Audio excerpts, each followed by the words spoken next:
Vamos lá. Continuando, então, a aula do dia 25 de janeiro de 2021, disciplina de Fisiomecânica da Locomoção Terrestre. Agora nós vamos encerrar essa parte dos aspectos fisiológicos integrativos e vamos voltar a falar um pouco mais da mecânica, né? Hoje seria, teoricamente, a aula 4, seria o tópico 4, né? Seguindo lá o plano de ensino. Então, nessa parte 2 do dia 25 de janeiro de hoje. Vamos lá, então está gravando, compartilhando. Gente, ficou alguma dúvida do assunto anterior, dos aspectos integrativos, fisiológicos? Só para dar um resumo, assim, eu tento falar desse conteúdo sempre de modo integrativo, né? O corpo como um todo, nessa parte energética.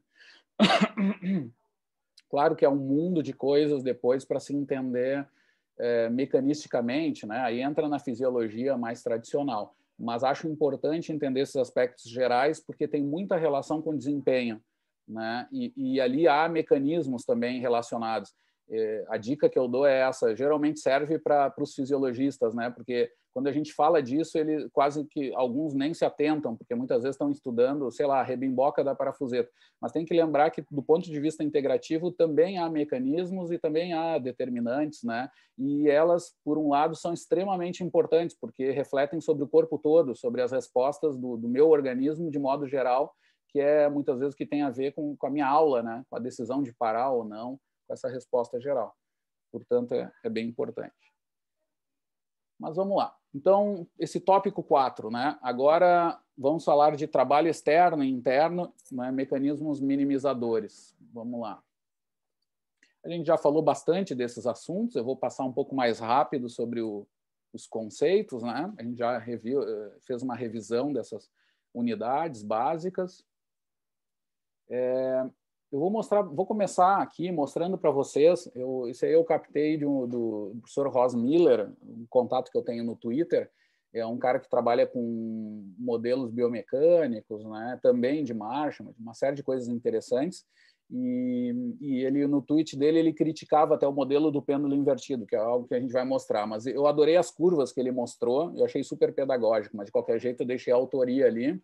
Mas aqui tem algumas curvas que nos ajudam a entender aqueles aspectos de energética ali, de locomoção, de paradigmas mecânicos de locomoção, né? Que eu acho super interessante, que é o seguinte, na figura de cima aqui, vocês estão vendo a curva de força de reação do solo vertical, tá? Então, é aquela análise de caminhada, tá? Quando a pessoa está passando sobre as plataformas de força. E tu tem as forças de reação de solo, né? As horizontais e as verticais. Essas são as verticais. A curva que a gente chama também de uma espécie de uma curva de pão de açúcar da caminhada tradicional, né? Aqui já tem um certo desequilíbrio, né, das forças da primeira metade para a segunda metade. Provavelmente está numa velocidade um pouco mais rápida. Mas, de qualquer jeito, esse aqui é uma típica curva de força de reação do solo de caminhada. E essa aqui intermediária, tá? A terceira, de cima para baixo aqui, essa aqui é a de corrida. Tá? Essa aqui é uma típica curva de corrida. Vejam que o primeiro pico de impacto não aparece. Há uma vibração nessas plataformas. Elas têm uma vibração muito estranha. Tá? Isso aqui é típico de forças em esteira, quando há um problema de design ali, que os sensores de força em esteira não conseguem resolver, mas as plataformas não deveriam, tá? Ter essa quantidade de alta frequência. Isso aqui é tudo ruído, tá? Isso aqui não é fenômeno biológico, tá? Então, mas é típico uma curva de força. Aqui tem o pico de impacto mais claro nessa pisada aqui, nesse apoio, né, da perna esquerda, no caso. Com o seu tempo de voo. Tá? Aqui, quando a força está zero, aqui há um tempo de voo, né? E aqui o contato, e aquilo que a gente viu lá em biomecânica de corrida, e aqui a biomecânica de caminhada, que é interessante ver na caminhada, porque a gente geralmente vê essas curvas isoladas, né? Mas tem que lembrar que caminhada não tem tempo de voo. Ela lembra, fazendo aquele raciocínio, a gente troca esse tempo de voo por um duplo contato, seria. Né? Então, tem duplo contato, apoio simples, duplo contato, e assim ele vai oscilando. Né? Então, há essa interposição aqui temporal das forças das duas pernas. O somatório dessas forças dá uma força maior aqui no duplo contato, quase sempre na caminhada. Tá? E é dessas forças uma das maneiras de calcular as energias do centro de massa. O que a gente faz aqui com os dados de plataforma é integrar os dados de força. A gente transforma força em aceleração, por força igual a massa vezes a aceleração. A gente usa a equação de Newton-Euler básica, que é o somatório das forças igual a massa vezes a aceleração. E a partir dessa aceleração, nós integramos esse sinal para velocidade e depois para a posição do centro de massa. E aí pegamos o cálculo da componente vertical. Mas nesse caso aqui, claro, advém dessas curvas verticais.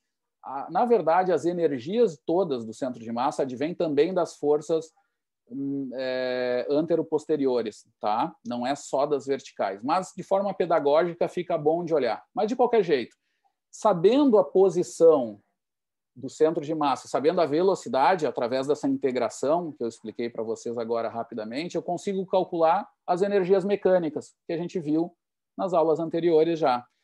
Eu consigo analisar as duas principais relacionadas ao centro de massa, que é a energia cinética e a energia potencial gravitacional, quase sempre chamada de potencial. Tá? Nesse caso não é elástico, é potencial gravitacional, que tem a ver com a altura, E, claramente, a gente consegue ver um comportamento que distingue os dois tipos de marcha, que vão nos oferecer aí os modelos, os paradigmas mecânicos de marcha. O de caminhada a gente tem como uma oposição dessas energias.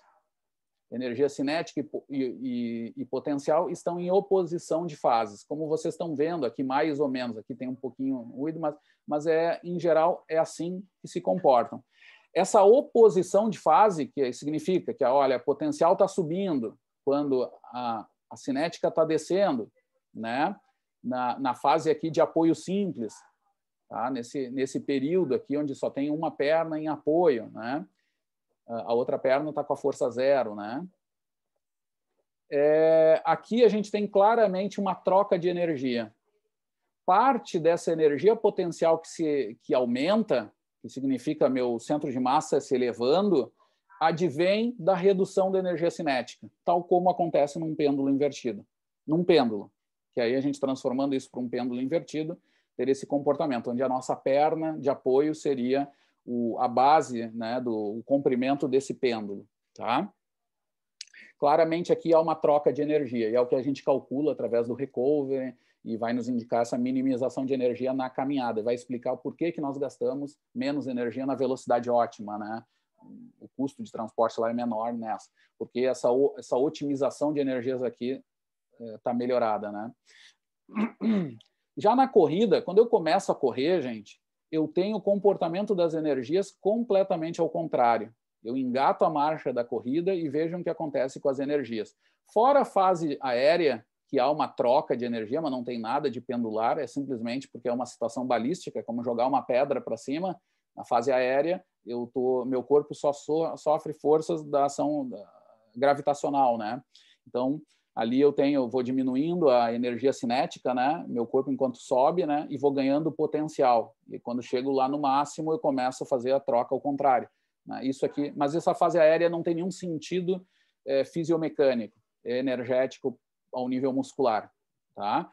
O que importa mesmo aqui o paradigma acontece na fase de apoio, Quando eu toco o pé no solo, as energias aqui energia potencial cai e energia cinética também. Vejam que tem um certo aumento no início, tá?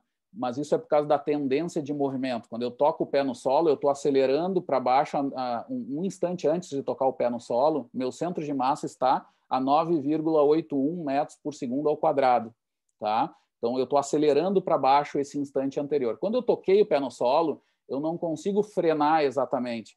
É só a minha aceleração, que é de 9,81, vai indo a zero rapidamente. Então, eu demoro um tempo aqui até realmente frenar, tá? Biomecanicamente. Depois a gente vai ver isso no modelo elástico, vai ficar mais claro a repercussão disso. Mas, de qualquer jeito, a maior parte do contato vai envolver um comportamento das energias em paralelo, em fase, não oposição de fase, vai ser em fase, E isso vai indicar que não há troca pendular de energia nesse sistema. o que vai ter, sim, é uma terceira energia atuando, que a gente geralmente não mede só qualitativamente, a gente coloca que é a energia elástica, potencial elástica, né? Ao nível de músculo tendão.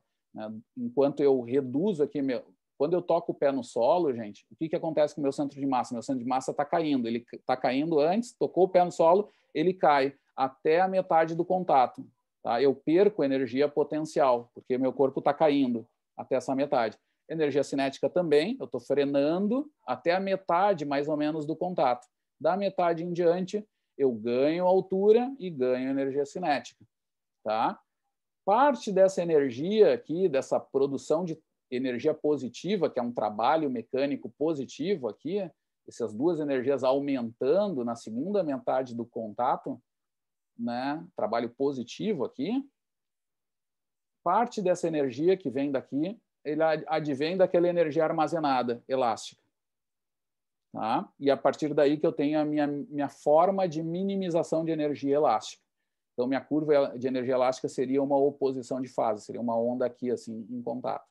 Tudo reunido nas unidades músculo-tendão, que é extremamente difícil de mensurar e tal. Mas, do ponto de vista teórico ou integrativo, tem como se avaliar isso, tá? Através de parâmetros que otimizem esse modelo elástico. E é isso que a gente tenta fazer com a economia, saber o quanto melhorou a economia em função também desses aspectos mecânicos do sistema massa-mola, né? A partir do paradigma mecânico da corrida, que é o sistema massa-mola. Ou seja, caminhada e corrida têm comportamentos das energias do centro de massa completamente distintos, tá? E é o que principalmente distingue a caminhada da corrida. Tá?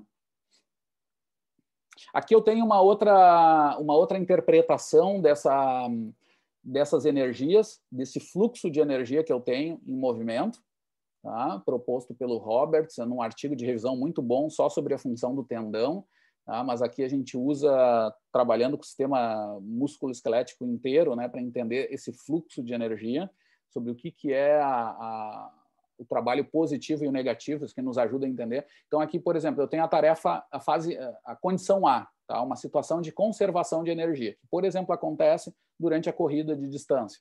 Tá? Velocidade constante no plano. Né? A pessoa tem uma fase aérea, toca o pé no solo e depois faz de novo a fase aérea. Tá? Então, nessa situação aqui, o fluxo de energia está em vermelho. O que acontece? Antes de tocar o pé no solo, né, a boa parte da energia mecânica, uma grande quantidade de energia mecânica está sendo armazenada no organismo como um todo. Tá? É essa energia que a gente chama potencial, porque eu tenho altura, e cinética também, porque eu estou ganhando altura conforme caio, estou chegando perto do solo. Tá? Então, nesse instante, antes de tocar o pé no solo, eu tenho ali uma quantidade de energia que está no organismo. Quando eu toquei o pé no solo, boa parte dessa energia reduz. Eu diminuo velocidade, reduzo energia cinética, reduzo energia potencial.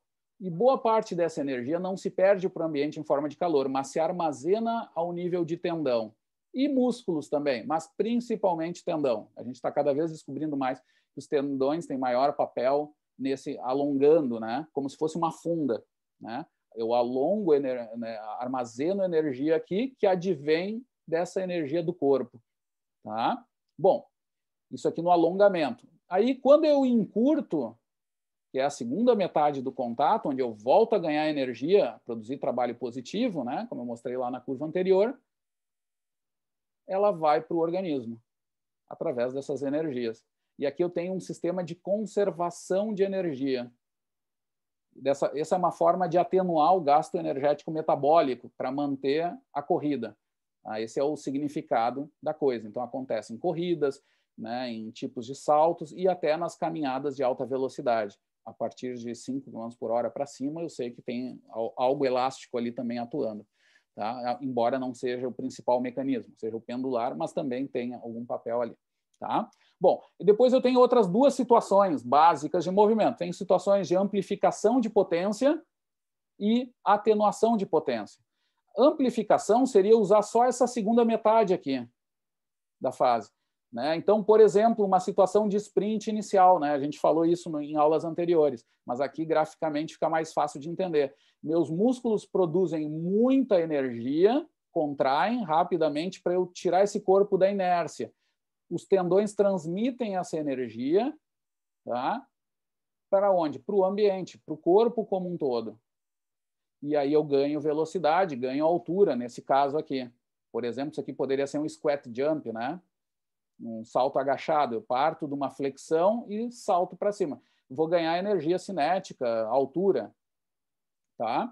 Essa é uma situação de amplificação de potência. Tá? Então, acontece nos saltos, em fase de aceleração, na corrida inclinada, né? E também em movimentos balísticos, né? Bom, tenho também as situações de pura atenuação, onde há um grande desequilíbrio também de energia. Então, isso acontece em aterrissagens, né? Onde eu tenho absorção de energia, né? Então, aterrissagens gerais, onde eu vou lá e paro, eu não sigo com o movimento, mas eu tenho uma tarefa grande, mudanças de direção, eu vou lá até um certo ponto e tenho que frenar rapidamente e ir a zero. Né? Essa situação, até ali, eu tenho uma atenuação de potência, grandes contrações excêntricas ou a unidade músculo-tendão, tenho certeza que estou alongando ela. Então, essa energia vem para cá, né, ela vai chegar ao nível de tendão e vai se transmitir para os músculos. Os músculos vão fazer uma excêntrica atenuando essa energia, absorvendo essa energia e se transformando em calor. Tá? Em calor. As situações de excêntrica intensa também têm esse problema, que não é o caso de seres humanos, porque não tem tendões tão longos, mas outros animais que são locomotores muitas vezes morrem pelo aquecimento, especialmente em tendões, mais do que músculo, por causa desse alongamento ali e essa energia que é liberada em forma de calor.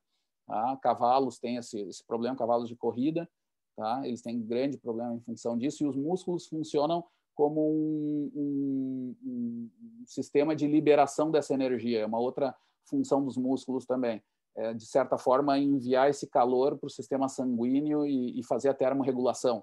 Mas se os tendões são muito longos, isso fica prejudicado e esses animais sofrem muito. Né? Alguns animais, uns felinos, até morrem por causa disso, quando tem que fazer muita caçada sem uma recuperação, sem um resfriamento completo. Tá? Não é o nosso caso, não é um grande problema para nós nisso. O que nós temos, sim, são as forças de impacto, né? que nessas condições aqui, que colocam os músculos vão ter um potencial de produção de força maior em excêntrica, né? A gente sabe. Só que, claro, tem toda a estrutura para sustentar essas forças. Aí eu tenho o problema da transmissão, né? Eu vou ter dor no joelho, dor em articulações, etc., por fazer essas excêntricas se eu fizer numa quantidade razoável, né? Também por essa característica de eu poder produzir, eu tenho maior potencial de produção de força em excêntrica do que concêntrica.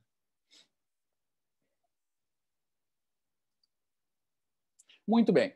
Então, a partir daí, gente, eu mostrei para vocês algumas ideias conceituais assim sobre esse trabalho mecânico, né? A gente já vem falando desde o início da disciplina.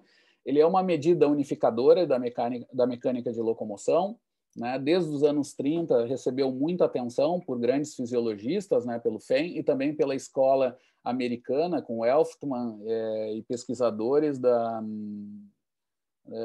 do Mayo Clinic, né, que é uma clínica famosa americana, que ficou famosa sobre a marcha patológica, né, desde os anos 30 até 40, 50, e, bom, até hoje é um grupo muito forte, onde vão fazer cálculos também de trabalho mecânico. Né? E, claro, quando a gente fala em trabalho mecânico, nós temos sempre um grau de erro ali grande, a gente já falou um pouco disso, mas o que a gente tenta fazer é medir o possível e considerar, às vezes, ou pelo menos interpretar que há um ideal também, que a gente está sempre longe de calcular. Imaginem calcular o trabalho mecânico de cada estrutura nossa corporal seria uma tarefa infindável, né? Assim como de forças também. Você vê todas as forças internas que atuam durante um movimento, desde o ponto de vista vascular, mesmo se a gente simplificar só para o aparato locomotor, o joelho, imaginar que forças que estão atuando ali é super complexo. Então, o que a gente faz geralmente é modelar isso. É uma estratégia do pesquisador de simplificar o problema para poder medir ele, né? Pegando aquilo que é fundamental, tentando compreender aquilo que é maior. Esse é um conceito geral de modelamento, né? E com trabalho mecânico é essa ideia. Então, a gente já sabe que quando mede o trabalho mecânico, mede sempre um trabalho mecânico mínimo, né? E, portanto, nós vamos ter também uma eficiência mínima ou eficiência aparente, a gente costuma chamar. É por causa dessa desse entendimento, de saber que a gente já calcula algo que não é o verdadeiro. A gente está sempre simplificando o sistema, calculando aquilo que é essencial, mas que sabe que o verdadeiro a gente não consegue. E se conseguisse fazer, provavelmente prejudicaria a nossa análise. Isso é uma outra coisa importante. Os modelamentos também nos ajudam a entender o que é importante e o que não é, né, para tentar entender o que é essencial e o que é secundário. Tá? Esse é um outro entendimento também, que às vezes tem muito biomecânico que não entende isso, que acha que o verdadeiro é o melhor. E, bom, em certo ponto de vista saber o verdadeiro, mas muitas vezes a quantidade de informação pode prejudicar a interpretação geral. Isso que tem um pouco mais de dificuldade, mas isso é entendimento sobre modelos, né? Muito bem. Então, esse método que eu já expliquei para vocês um pouco, que é chamado de Fehn e Cavanha. O Fehn, que é um pesquisador que vai trabalhar com o Rio, né, nos anos 20, 30, e determinar, por exemplo, as eficiências da contração muscular em excêntrica, concêntrica. Ele vai determinar o efeito Fehn, por exemplo, que vai ficar famoso na fisiologia, que é a quantidade de energia de um músculo encurtando ou alongando além do calor produzido em isometria, né? Ele vai ficar muito famoso também pelos seus trabalhos na parte de mecânica, né? Ele vai fazer estimativas de trabalho mecânico em sprints, né? Em 2 artigos que vão se tornar base, que depois, anos depois, o professor Cavanha vai inclusive entrar em contato com o Fehn, mas nos anos 50, 60, vai começar a estudar e produzir material sobre o trabalho mecânico, vai voltar a calcular esses trabalhos mecânicos já com maior tecnologia, né? Com o uso de plataformas de força. O Fehn, nos anos 30, usou câmeras, né, de vídeo, não, era câmeras aqueles de cinema, né, cronocíclicas e tal, e o professor Cavanha já vai usar, nos anos 60, plataformas de força, onde tem um grau de erro muito menor para a determinação desse comportamento do centro de massa. Tá? E nos anos 90, uma coisa importante aqui, até no artigo de revisão que nós estamos escrevendo com os autores, a gente adicionou esse método chamado de Fehn, Cavanha e Minetti. Porque nos anos 90, o professor Minetti vai propor essas medidas com cinemetria de novo. Vai se ater ao que o Fehn fez, só que agora com as tecnologias que se tinha nos anos 90, que eram muito melhores, sistemas de cinemetria que até hoje a gente usa ainda.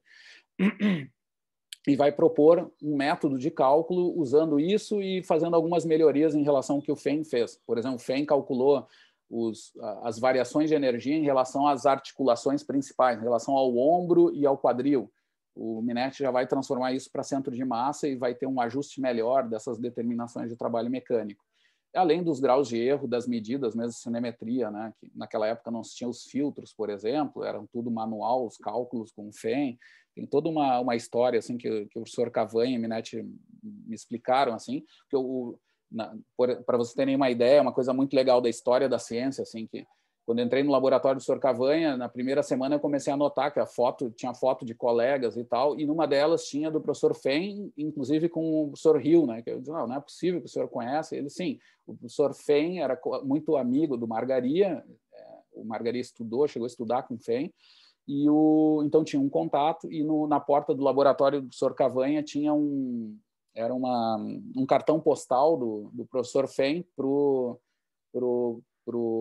aluno no então lá, que era o Cavanha, com uma figura de uma criança pulando, assim. Depois no livro dele vai ter essa figura, né? E aí ele coloca lá que siga a bola, né? E que a criança pica que nem a bola, resumindo um pouco, né? Deixa eu ver se eu achar aqui rápido, só por curiosidade histórica, assim. Ele tem o Cavanha vai colar isso na porta do laboratório dele. E quando eu fui trabalhar lá, estava lá na porta dele, né? Essa história que ele me contou depois, né?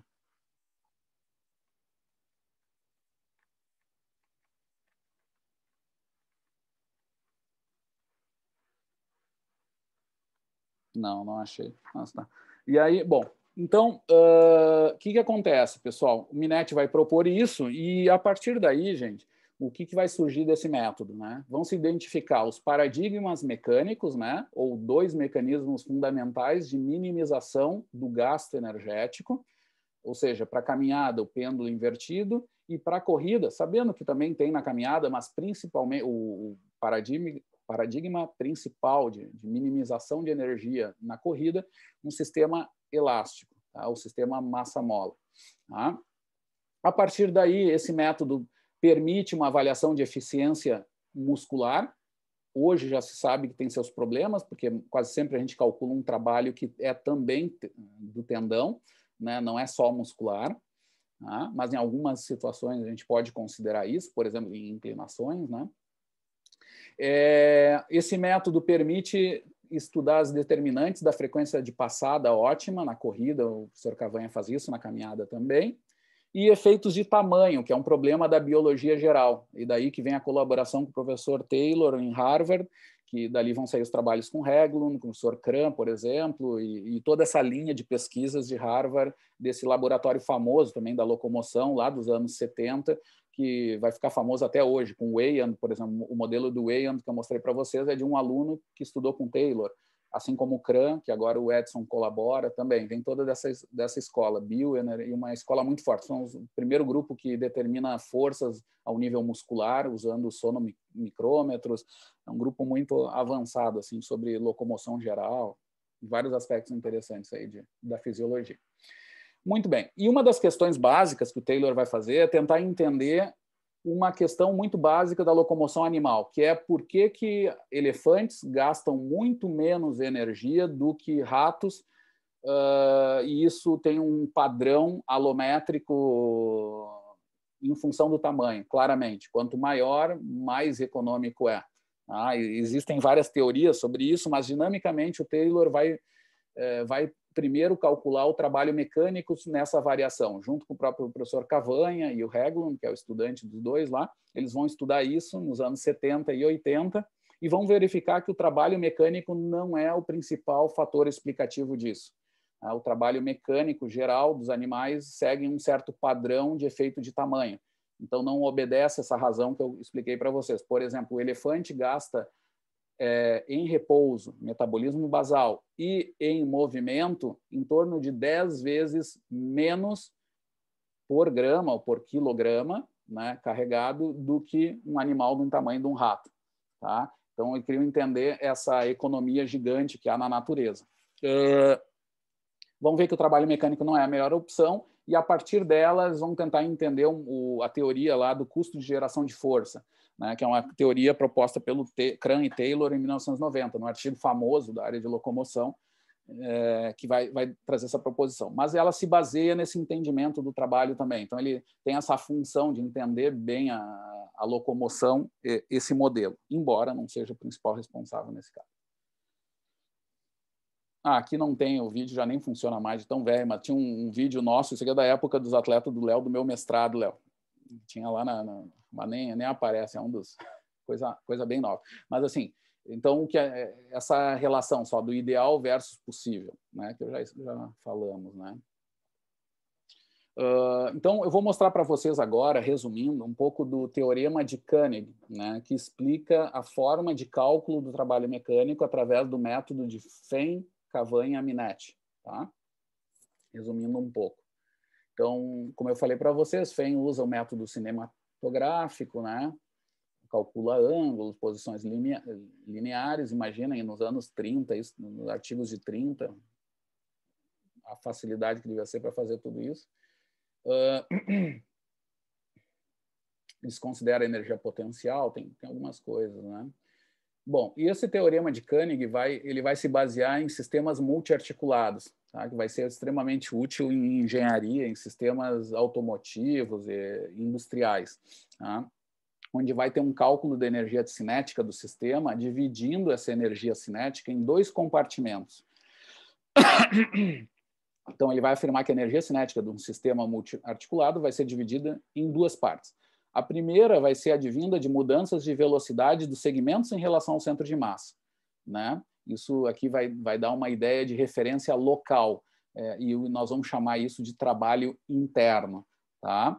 Mais interno porque é relacionado dos segmentos em relação ao centro de massa. Então, quando eu movimento meu braço à frente, não interessa tanto quanto é essa velocidade em relação ao ambiente, mas sim essa velocidade em relação ao centro de massa. Tá? É isso que quer dizer. Então, eu vou ter trabalhos lá, energia gasta para jogar esse braço à frente, para jogar esse braço atrás e as pernas também. Tá? Isso vai ser bastante importante no tipo de locomoção terrestre nosso, né? Que é através de pernas, né? E vou ter também uma referência global, que a gente aprende em biomecânica, claramente, que é uma variação de energia do corpo como um todo, aí avaliada a partir do centro de massa em relação ao ambiente. Por isso que é externo, por causa desse sentido do fluxo de energias. É mais externo, é mais em relação ao ambiente, tá? Então, aí sim, é o meu centro de massa, como as curvas que eu mostrei para vocês ali do Ross, né, anteriormente. Essas variações de energia têm a ver com trabalho externo, tá? Eles desconsideram o trabalho esse interno, que seria relacionado dos segmentos em relação ao centro de massa. Tá? E aí vem a nomenclatura. Então, primeiro ali eu expliquei o trabalho interno e o segundo é o trabalho externo. Tá? Além disso, gente, já associado a esse teorema de Koenig, a gente vai ver que o trabalho externo também vai ser dado pelas variações de energia potencial. Tá? Então, as variações de energia potencial, que tem a ver com a altura do centro de massa, vai estar calculado, vai estar contabilizado no trabalho externo. No trabalho interno, não. No trabalho interno vai ser apenas cinético. Tá? Apenas cinético. Porque energia potencial tem a ver, o Alexander explica isso bem, tá? Tem a ver com as variações de energia gravitacionais sobre o corpo de forma geral. Então, isso vai estar compreendido no centro de massa, né? No trabalho externo apenas.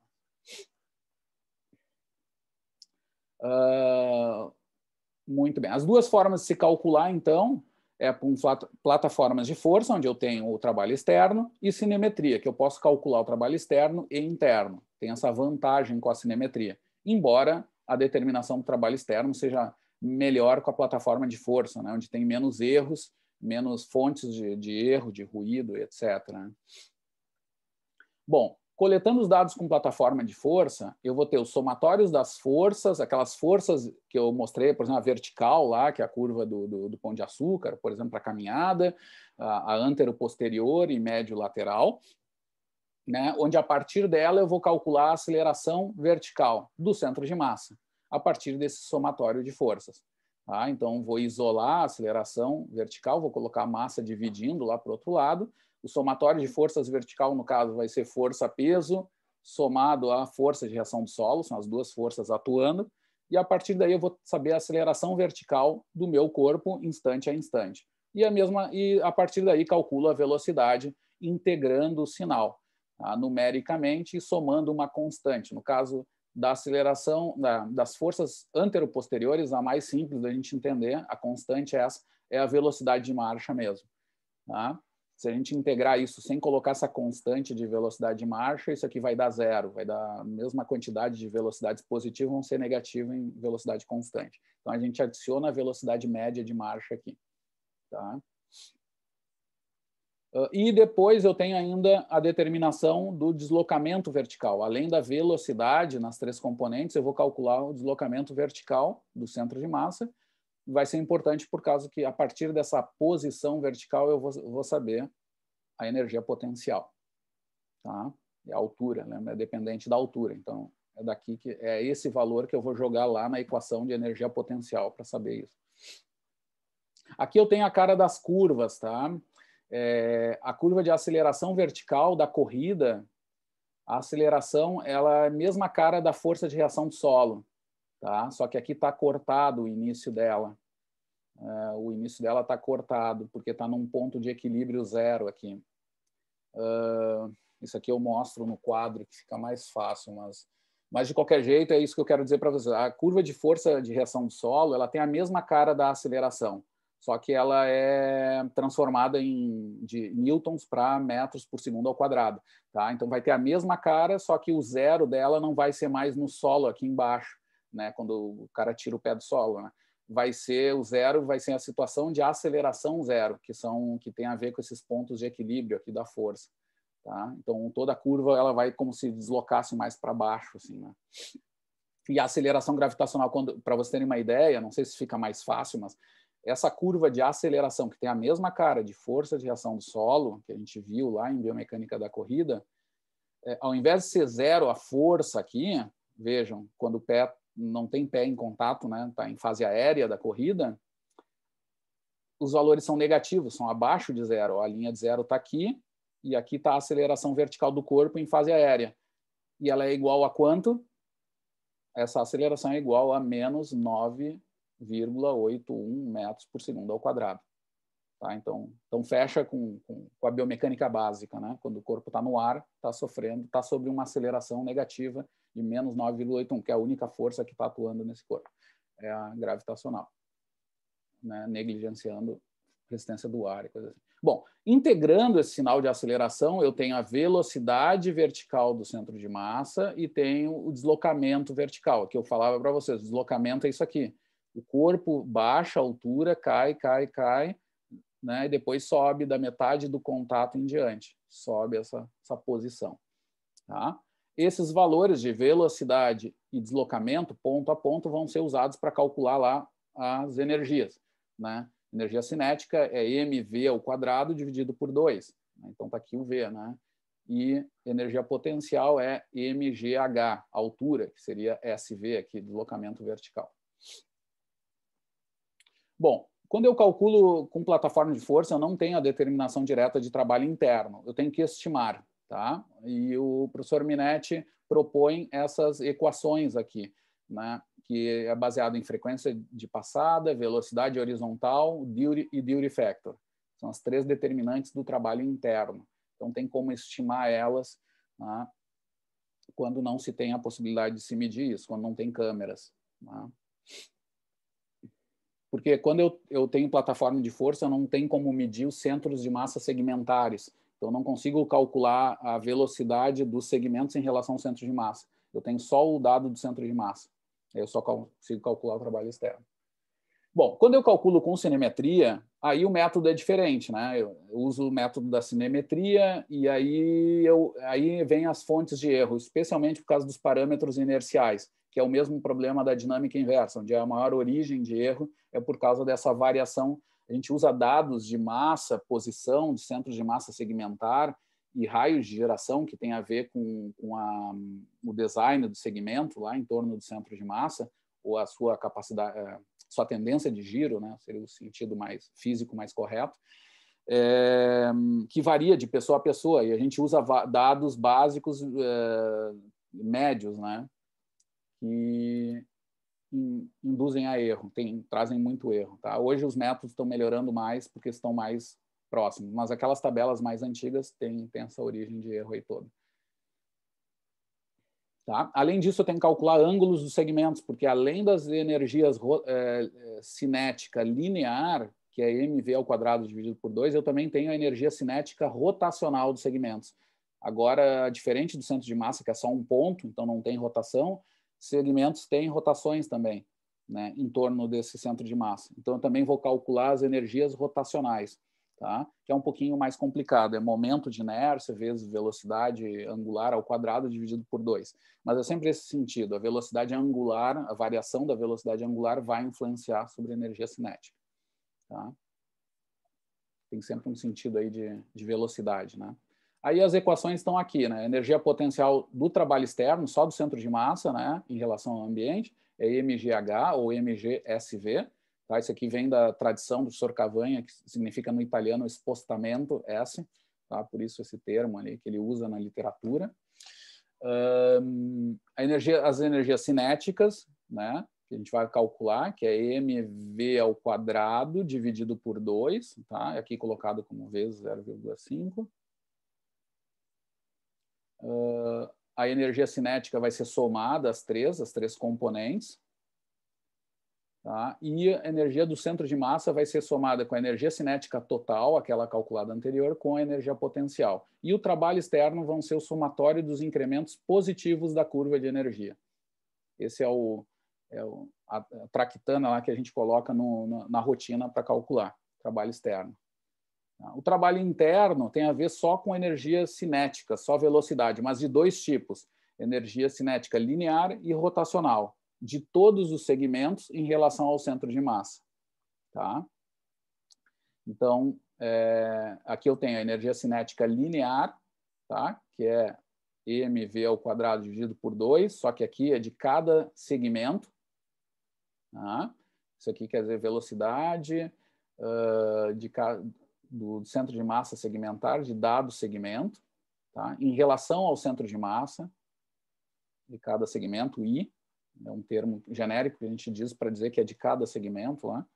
Então vai ter antebraço, braço, perna, coxa, pé, mão e tronco também. Tá? Tronco, cabeça se usa junto, né? Energia cinética angular vai se fazer, então aquilo que eu falei para vocês, né? Vai se calcular também, né? Que tem a ver lá com o momento de inércia, ou massa vezes o momento de inércia é a massa vezes o raio de giração ao quadrado, tá? Então aqui eu coloquei ele mais aberto, né? Multiplicado pela velocidade ao quadrado, velocidade do segmento, de cada segmento I, significa a letrinha I, é que vai ter tudo somado, todos os segmentos aí. A energia interna total, tá? A energia interna total vai ser a cinética linear mais a cinética angular. Tá? O somatório das duas vai me dar a energia interna total do sistema. Né? E o trabalho interno vão ser o somatório dos incrementos positivos da curva de energia interna. Tá? Esse é o resumo um pouco dos cálculos, assim. E o trabalho mecânico total vai vir do somatório do trabalho externo pelo trabalho interno. Tá? Então, a partir daí eu vou ver que tem, vai ter componentes de otimização, situações que vão ter trabalho externo maior, trabalho interno menor, depois trocando isso, que vão determinar esse trabalho total do sistema. Posso calcular o custo mecânico também, colocando isso em unidades por metro percorrido, tá? Dividido pelo comprimento de passo, que vai me dar um trabalho que é joule por quilograma, que é dividido pela massa total, né? Dividido pelo comprimento de passada, que vai me dar em metros. Né? Joule quilograma metro, que é a mesma unidade do custo de transporte metabólico. Resumindo, vai me dar também um valor de custo, só que mecânico, né? Um trabalho mecânico gerado da locomoção. Posso calcular a potência mecânica também, né? Pegando o custo e multiplicando pela velocidade, que é parecido com o que a gente faz do ponto de vista metabólico. Inclusive, nós vamos fazer um exercício hoje sobre isso, para calcular essas coisas de potência e trabalho, né? Aqui tem um resuminho desses procedimentos, tá? Então, de cálculo que o Minetti propõe lá no artigo, que é muito importante para nós, para entender tudo isso, que é o artigo de revisão do Saibene e Minetti 2003. Tá? É uma leitura que a gente usa bastante, que explica, que advém essa figura aqui. E aqui mostra, então, que quando eu calculo, eu tenho registros cinematográficos, quando tem as câmeras de cinemetria, eu consigo ter as trajetórias dos segmentos corporais. Se eu tenho as forças de reação do solo, eu também posso calcular, tal como com a cinemetria, eu consigo calcular a trajetória do centro de massa. E a partir da trajetória eu consigo fazer aquilo que eu falei para vocês, ter valores de velocidade, posição e calcular as energias potencial e cinética. E kappa, eu às vezes me escapa o kappa, porque é italiano, tá? Energia cinética, tá? E a energia potencial do centro de massa, que vai me dar o trabalho externo. Né, que é o somatório dos aumentos da energia lá externa. Só que é o somatório dos incrementos, tá? Lembrem disso, os valores de incremento. Se eu quero calcular o trabalho interno, vejam por esse lado, aí eu tenho que fazer pelo registro cinematográfico, e aqui tem uma linha, porque eu posso pegar esse registro cinematográfico do movimento dos braços em relação ao centro de massa calculado da plataforma. O Sr. Cavanha fez isso, tá? Nos primeiros anos. Depois o Minetti fez só com cinemetria, e era o centro de massa calculado da cinemetria versus segmentos da cinemetria, né? Então tem esses dois jeitos aí. Mas de qualquer jeito a cinemetria é importante para calcular o trabalho interno, precisa ter, senão só estimando, né? Como eu mostrei lá. E a partir daqui eu tenho trabalho interno, que vai ser uma parte desse trabalho total. Aqui, ó. Nem tinha visto ali, vou ficar passando aqui. Muito bem. Agora, pessoal, eu vou mostrar para vocês isso aqui são curvas de custo metabólico, tá? Só que numa unidade um pouco diferente. é um custo vertical. Tá? Olhem no eixo Y aqui. C vert, mililitros de oxigênio, para não ter dúvida, é algo metabólico, né? Dividido por quilograma, foi dividido pela massa corporal, então é por quilograma, dividido por metro vertical. Ou seja, eu quero saber o quanto eu gasto de energia por metro de ascenso, né? Que eu acho que isso é espanhol, agora eu puxei, mas de subida, tá? De elevação, né? Por metro vertical. É uma outra medida muito usada nos esportes de inclinação. Tá? E o que aparece aqui de forma importante? Ó? Em função da inclinação do terreno. Então, quando eu tenho zero plano, eu nem consigo calcular esse custo vertical, porque meu corpo não se desloca verticalmente. Ele sobe e desce, mas ao longo da passada vai estar sempre na mesma altura, ao longo de uma passada. Tá? Então, vai ter sentido só nas inclinações. Eu tenho aqui uma zona em amarelo, onde eu tenho aqui um pouco de trabalho positivo e negativo. Mas, acima de 15%, isso aqui é percentual, só que está em termos fracionais, seria 20%, 0,20 é 20%, né? Acima de 15% ou abaixo de menos 15%, eu só tenho um tipo de trabalho que a gente já conversou também em outras aulas. Né? Tá? Eu tenho apenas trabalho positivo, onde meus músculos agem predominantemente em concêntricas, tá? A partir daqui, e aqui em excêntricas. E aqui eu tenho algumas mensagens importantes. Em torno de 20%, mais ou menos, entre 15% e 20%, eu tenho meu custo menor de locomoção por metro vertical. Quando eu falei para vocês antes, o custo PEF, que se chama o custo do caminho, a inclinação ótima desse custo menor é a 10%. Quando é o custo vertical, eu tenho que levar um objeto daqui para cima de uma montanha, qual é a inclinação que eu vou fazer, que eu gasto menos energia? É em torno de 20%.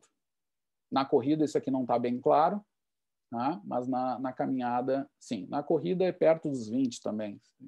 Entendi. Aqui tem... Sim, aqui é o custo mínimo, tá? A inclinação ótima seria de locomoção vertical. E aqui essa seta aqui, gente, que apareceu em torno de 25%, é a inclinação ótima de subida. Tá? Então, eu vou colocar para vocês assim a tarefa. Tá?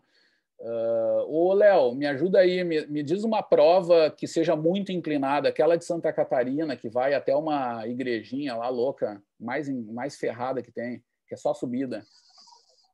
Sim, eu esqueci o nome da prova. Esqueci também o nome. Tem a outra... Eu perdi. Não é Costão do Santinho, não? Não, é mais para o interior de Santa Catarina, na Serra lá, eles têm aquela bem louca, assim, que vai até, acho que uma igrejinha, mas eu já passei perto. Urubici lá? Isso. Urubici, né? Uma coisa assim. Tem uma prova lá de Urubici, que é uma inclinação louca, né? Não lembro de distância, Léo, mas acho que é uma prova de distância, né? Deve ter, não sei, no mínimo 3.000, 5.000, né? Sim, não, ela tem 50 quilômetros, só que são, então, acho, 27 de subida e 23 de descida, alguma coisa assim, por aí, 26, 24. Entendi. Mas vamos colocar, então, a parte de subida. O cara tem que subir lá nessa prova de Urubici, tá? Claro, quando eu falo de prova, o que eu quero é fazer ela mais rápido possível. Agora, em provas muito longas, entra em jogo também outra coisa, que é a decisão da velocidade em função da economia também, né? E aí tem uma questão importante, especialmente nessas provas longas, onde até a minha ingesta calórica é super importante. Eu tenho que fazer um cálculo de balanço energético às vezes, do que eu vou levar ou da onde eu vou adicionar lá carboidrato, né, na prova e coisa, e às vezes até proteína mesmo. Os caras levam umas castanhas lá, umas coisas diferentes, são hiperenergéticas, porque eles têm uma perda de energia muito grande. Então, eles têm que calcular isso também em termos de economia, não só de potência.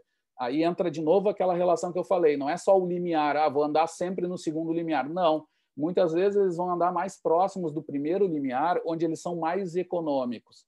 E também, aí que acontece, na natureza e em carregamentos de carga, muitas vezes a gente vai escolher inclinações onde a gente vai gastar menos energia. Isso animais de transporte fazem. Tal. A gente brinca lá no Nepal, a gente dizia que o humano não é um animal tão inteligente, às vezes erra nisso, né? Mas às vezes acerta, assim, que é o seguinte, o yak lá, que era a vaca lá da região do Tibete, que carrega muita carga, quando ela está subindo uma lomba, ela vai em linha reta. Mas quando ela chega em torno de 25% de inclinação, e essa inclinação sobe, vai mais, ela começa a andar em diagonal. Ela começa a procurar a inclinação ótima. Tá? É o que a gente brinca que o ser humano, às vezes, não consegue fazer tanto isso porque está muito ligado à tarefa, né? Quer fazer mais rápido, na distância menor. Mas isso nem sempre é o mais econômico. Né? O que o Minetti mostra nos artigos dos anos 90, ali, esse de 95, ele mostra claramente isso, é que se tu tiver uma tarefa de Urubici, por exemplo, naquele trecho, eu tenho que subir numa inclinação extrema, digamos que a inclinação é mais do que 25, tá? Para facilitar o exemplo.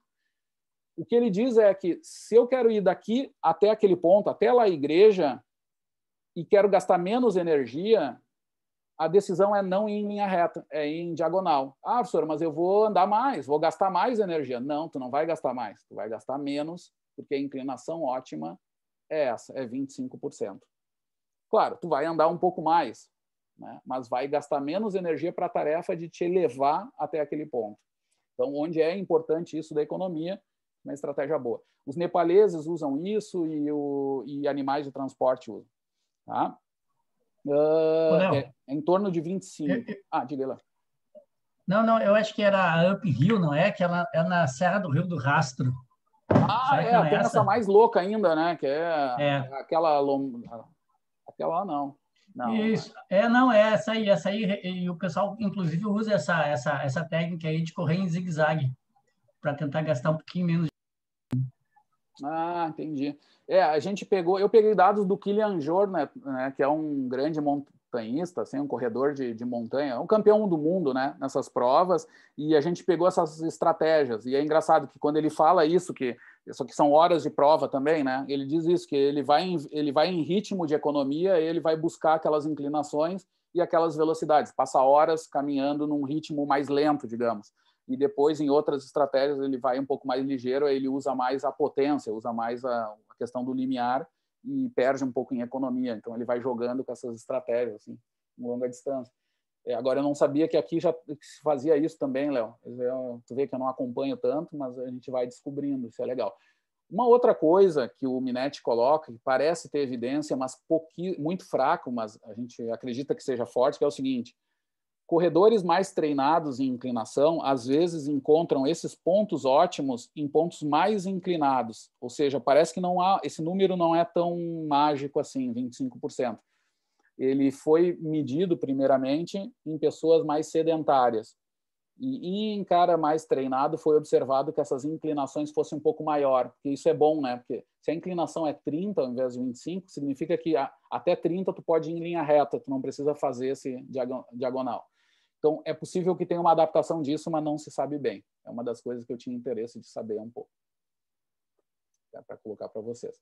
Aqui, esse gráfico aqui sobrepõe os dados de Margaria de 1938. Isso aqui é só para mostrar que o Margaria estava muito certo sobre as medidas, assim que o Minetti vai refazer em 90 e vai fechar. Vai ver que o professor Margaria tinha razão, lá em 1938, onde ele faz as medições de inclinações extremas, né?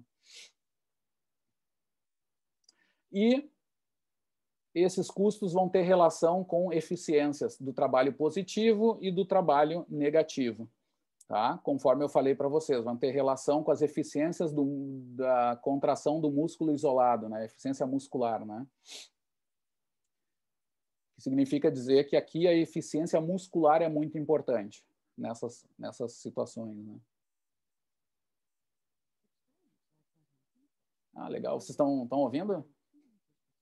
Não? Tá.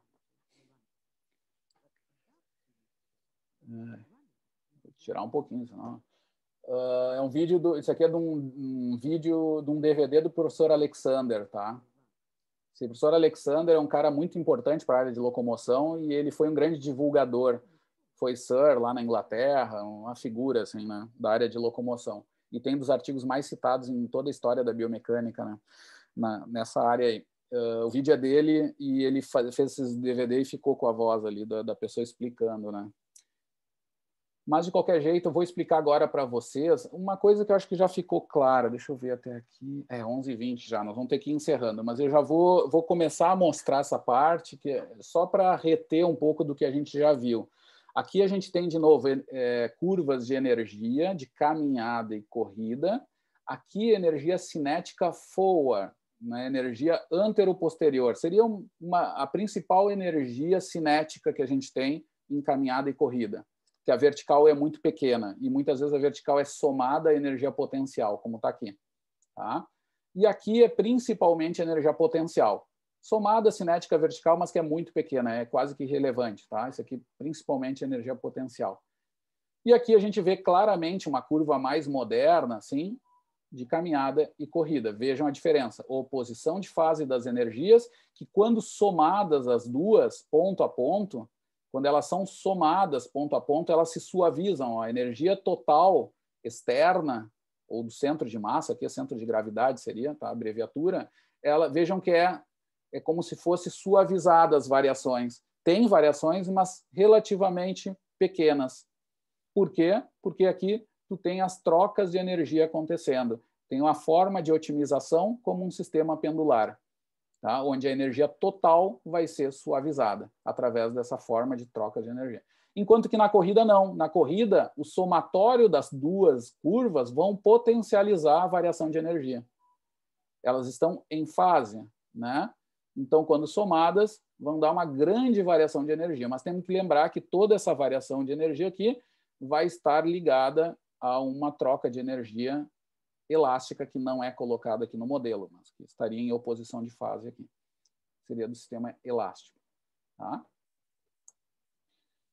Esses paradigmas mecânicos são mostrados também nesse artigo do Saibene e Minetti, que eu trago para vocês aqui. Então, eu tenho aqui um modelo pendular de caminhada, né? O paradigma mecânico da caminhada, que seria pendular, e rígido também, onde a minha perna seria rígida, eu aceitaria isso, né? É uma presunção aí do modelo.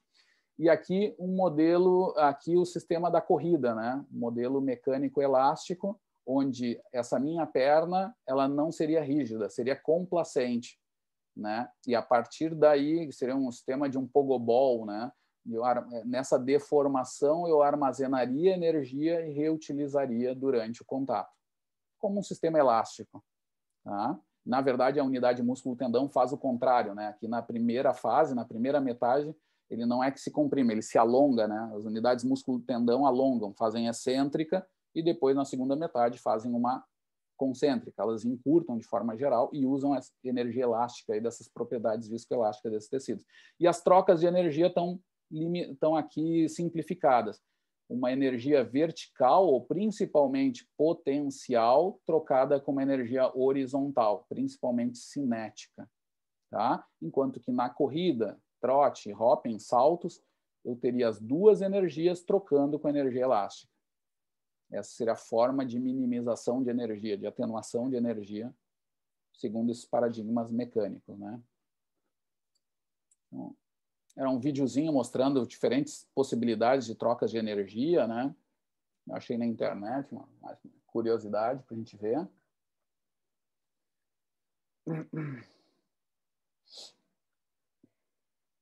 São formas de trocas de energia onde tu tem uma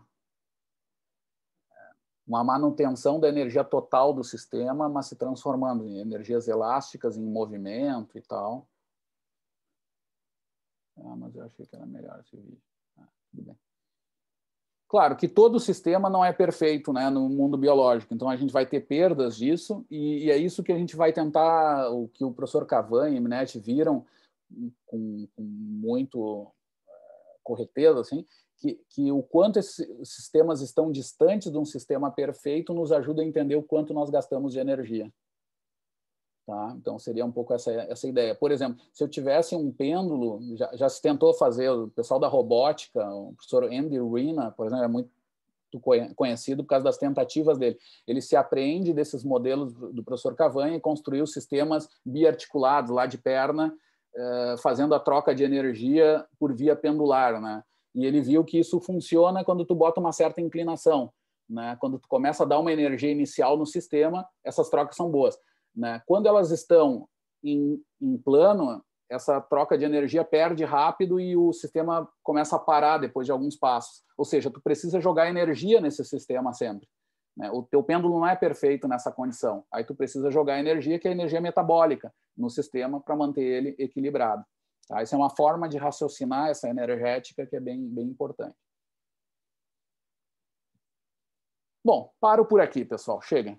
Mostramos muita coisa. Depois, na próxima aula, a gente começa a falar de mecanismo pendular, um pouquinho mais de detalhes. E eu quero fazer um exercício com vocês aqui, juntos. Eu acho que a maioria deve estar de computador, né? Eu pediria o seguinte, ó, não sei, eu nunca fiz isso, vamos testar juntos, tá? Bom, primeiro eu vou tirar do modo de apresentação. Talvez eu abra do Excel, tá? Aí vocês, eu não sei, mas acho que funciona.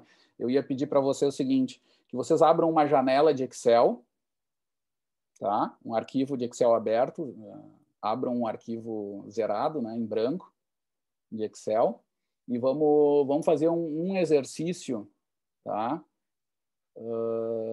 Um exercício sobre aquelas questões de cálculo de custo metabólico, tá? Então, tendo um dado de consumo de oxigênio, de origem, nós vamos calcular o custo metabólico, o custo de transporte desse sujeito. Tá? Então, vou tentar fazer um trabalhinho prático com vocês, hein? Vamos ver se funciona. Abram aí o Excel e botem todos aí na célula A1. Quem tem dificuldade com o Excel, não se preocupa. Nós vamos ir parte a parte, mas o negócio é bem simples, dá, tá? Só tem que ter um pouquinho de paciência. Se o cara tiver tem alguém de celular aí que está ferrado, não tem como fazer, não tem Excel aí no seu computador, algo assim? Ah, não, o cara da biomecânica, não é possível. Ah, Wagner, tá louco, os caras são super tecnológicos, BTS para cá, BTS para lá, e estão usando celular. Eu tô sem computador. Eu não entendi nada. Eu tento depois. Tá, tu tenta depois. Sim, vai ser fácil para ti. Mas depois a gente manda o exercício. Mas seria legal que vocês fizessem, tá? Tivessem um arquivo junto para tocar um pouquinho, fazer uma... Aí, assim, ó, gente, nós vamos ter que ir trocando, tá? Eu vou dar a informação, vocês vão ter que usar o Alt Tab ali, mudar a janela rápida para o Excel. Então, eu vou lá. Vamos fazer o seguinte, ó. Eu vou ditar para vocês uns números que eu quero que vocês botem nesse arquivo em branco aí que vocês têm. Tá? Então, deixa eu fazer aqui assim. Então, esse aqui já foi. Deixa eu fechar. Aqui. Então, espera aí um pouquinho, gente.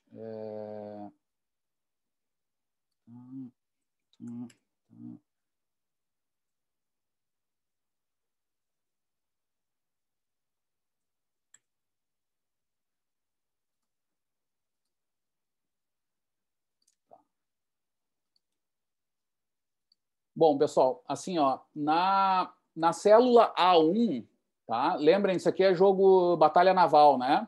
Tem colunas em letras, né? A, B, C e linhas, 1, 2, 3. Então, eu vou falar em Batalha Naval. Então, célula 1, A1 aqui, por exemplo, é essa aqui, constante, tá? Joule por mililitro. Deixa eu fazer uma coisa muito pedagógico, mas tá. Então, digitem isso na A1 constante, joule por mililitro. É só uma mansa burro aqui, esse aqui é o nome da variável aqui que a gente vai usar. Na B1, que eu selecionei agora, vocês vão digitar 20,1. Agora, cuidem com vírgula e ponto, tá? A dica que eu dou é que se alguém tem um computador em vírgula, que passem tudo para ponto, né, meus doutorandos? Né? Mas, assim, ó, quem não tem, tudo bem. Usa só a casa decimal do jeito que tá. Se tá em português, deve ser provavelmente vírgula. Deve ser 20,1. Cuidem isso. Tá? Porque senão vai dar problema aí mais para frente. O meu é todo ponto. Então, onde vocês verem ponto, vão ter que passar vírgula. Bom, Em D1, pessoal, botem VO2 stand, ou VO2 em pé. Tá? VO2 em pé, E1, digitem 5, que é... E a unidade. Algumas vezes eu coloco a unidade aqui, tá? Depois, só para saber que unidade é mililitro, quilograma, minuto. Mililitro barra quilograma barra minuto. É a unidade aquela clássica da fisiologia, né? Então, a gente vai...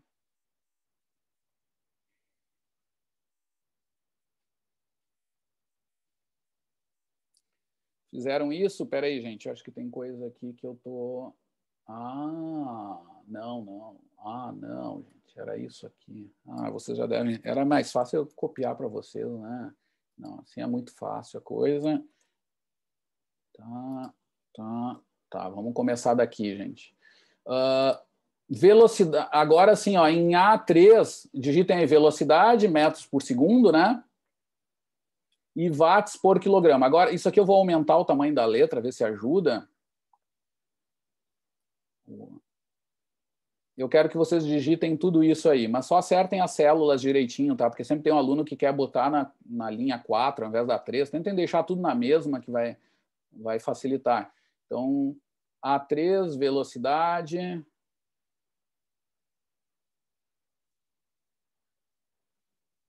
Ah, não, peraí, gente. Eu sou um baita professor. Vocês já viram como é que vai ser essa aula invertida minha, né? Espera aí que eu botei errado. Ah. Não era para ter mostrado nada disso. Eu tinha que ter organizado mais tempo isso. Mas que coisa. Tá, vamos estar aqui então.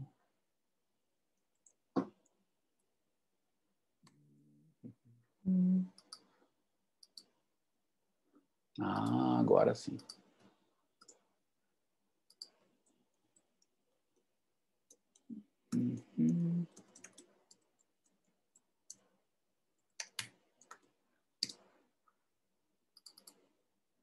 Vamos usar só 2 casas aqui, gente, para facilitar a nossa vida. 2 casas decimais, tá? Já é bastante, tá? Mas só para...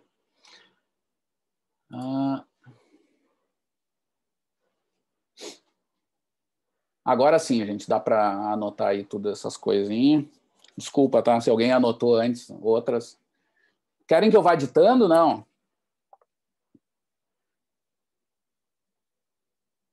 Tem gente que é ruim no Alt Tab, né?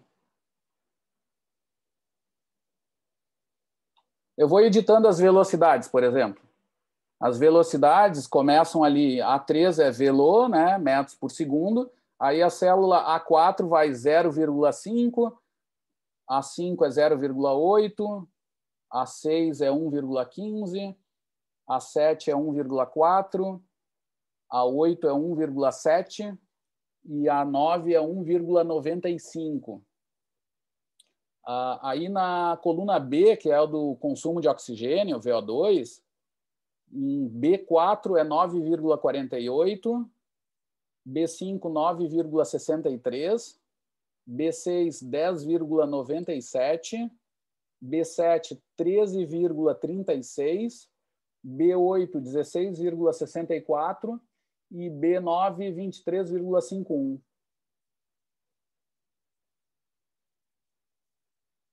Dei uma confirmadinha aí nos valores.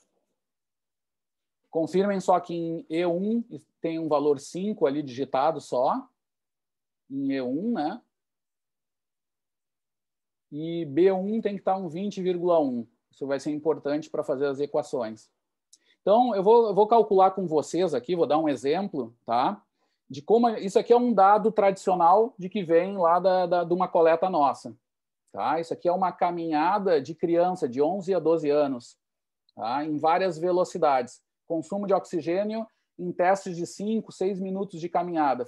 Pega o valor médio lá dos últimos 2 minutos, se calcula a média do consumo de oxigênio e aqui está o valor. Tá? Ok?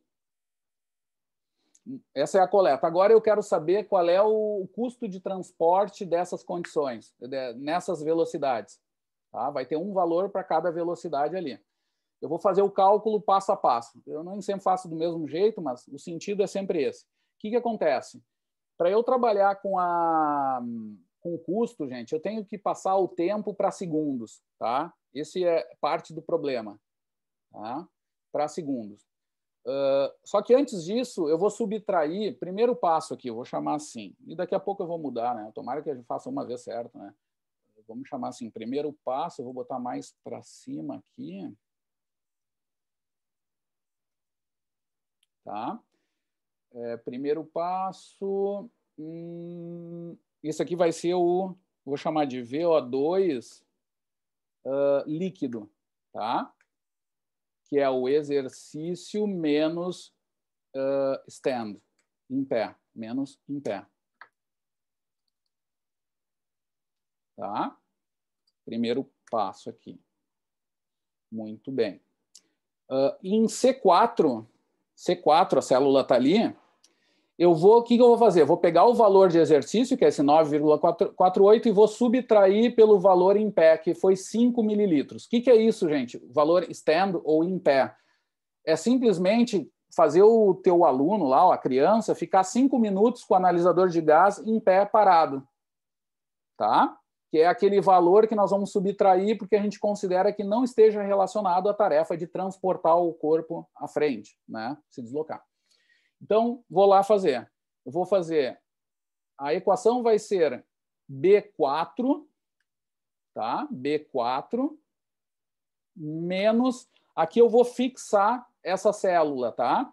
Eu vou fixar em termos de coluna e linha. Aí eu vou fazer assim, ó, B4 menos... Aí digitem isso, né? B4 menos cifrão, que é a maiúscula do 4 no meu teclado, cifrão, tá? E, digitem E, cifrão de novo, 1. Eu fixei linha e coluna com isso, tá? O cifrão vai fixar isso, tá? E deem Enter para sair da equação. Tem que ser Enter. Se clicar fora, estão ferrado, tá? Vai ter que fazer tudo de novo. Às vezes, Enter, sai da... Subtrair. Simplesmente subtrair 9,48 por 5. Foi isso que eu fiz. Só que eu fixei o E1, que é uma... Vou tratar aqui como uma constante, né? Porque todos esses VO2 vão ser subtraídos por esses 5.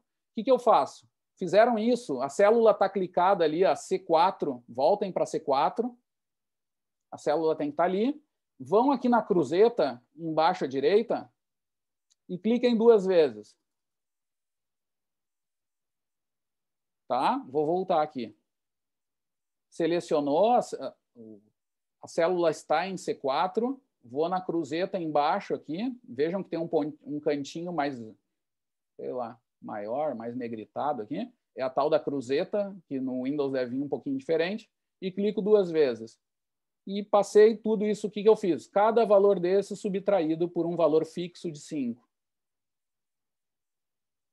Eu tenho agora o VO2 líquido. Se quiserem anotar do lado também, sei lá. Tá? O VO2 líquido.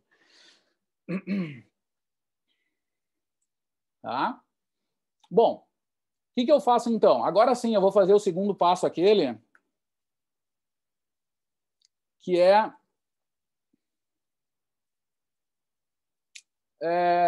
transformar em segundos a minha unidade. Eu vou botar aqui assim, ó, também outra coisa. Temos que lembrar que essa unidade aqui, eu vou botar vírgula, é mililitro, quilograma, minuto. Não mudou a unidade, tá? Não mudou. Ela está em minutos. Só que para eu calcular o custo, eu preciso que isso esteja em segundos. O segundo passo aqui é transformar em minutos em segundos, né? Seria isso. Minuto em segundo. Isso. Aí eu vou dar um enterzinho aqui, a coisa vai ficando grande. Aí, bom, o que eu faço aqui então? Aqui eu vou ter, já vou botar a unidade, né? É um VO2 ainda, só que é líquido, a gente sabe que é líquido, só que é em mililitro, quilograma, segundo. Porque é essa tarefa que eu vou fazer. Como é que eu faço? Vou dividir por 60. Tá? Então, aqui eu vou fazer direto aqui, já numérico mesmo. se vocês irem com o cursor aqui, botem por cima, vai aparecer C4. Se não, digitem C4 dividido, é a barrinha essa, por 60. Quando fizerem isso, cliquem Enter. Não cliquem fora, só deem Enter. E aí vai ficar uma unidade louca já. A gente já não vai ter mais sentido para nós intuitivo, tá?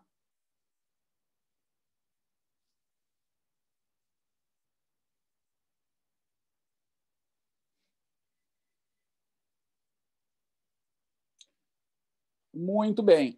Agora, pessoal, qual é o terceiro passo? Na coluna E. Agora eu vou transformar esse dado de mililitro quilograma segundo em joule. Vou fazer aquela transformação da constante energética ligada à entalpia de combustão que a gente falou da aula passada, que vai estar relacionado, entre outras palavras, sobre se eu uso mais gordura ou mais carboidrato. Isso vai ter uma repercussão energética um pouco diferente. Tá? Para simplificar aqui, eu vou usar uma constante, que a gente costuma usar bastante. Tá? Vamos usar essa constante de transformação de 20,1 joule por mililitro. Tá? Essa constante de transformação. Então, no caso, é 20 joules por mililitro. Esse é o significado da constante. Tá?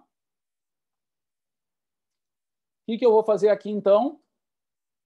Para calcular isso... Tá, primeiro deixa eu botar a unidade certinha, né?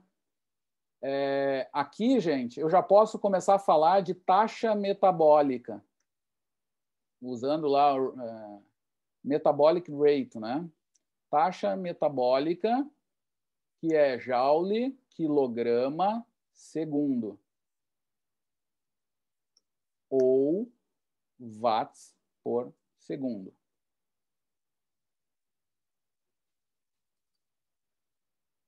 Ah, desculpa, watts por quilograma. Watts por quilograma. Watts é joule por segundo, né? Então,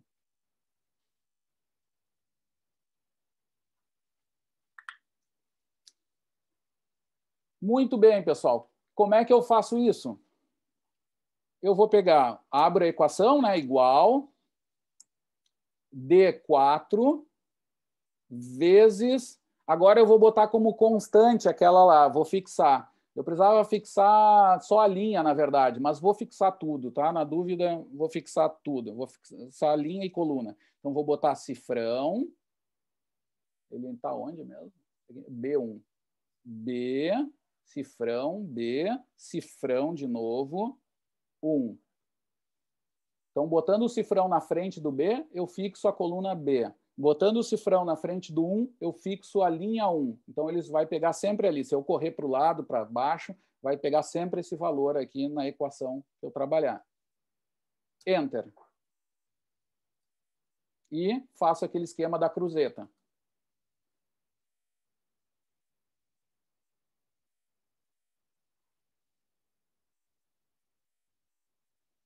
Muito bem. Bom, pessoal, mas eu não tenho ainda o custo, né? Agora eu vou ter o custo.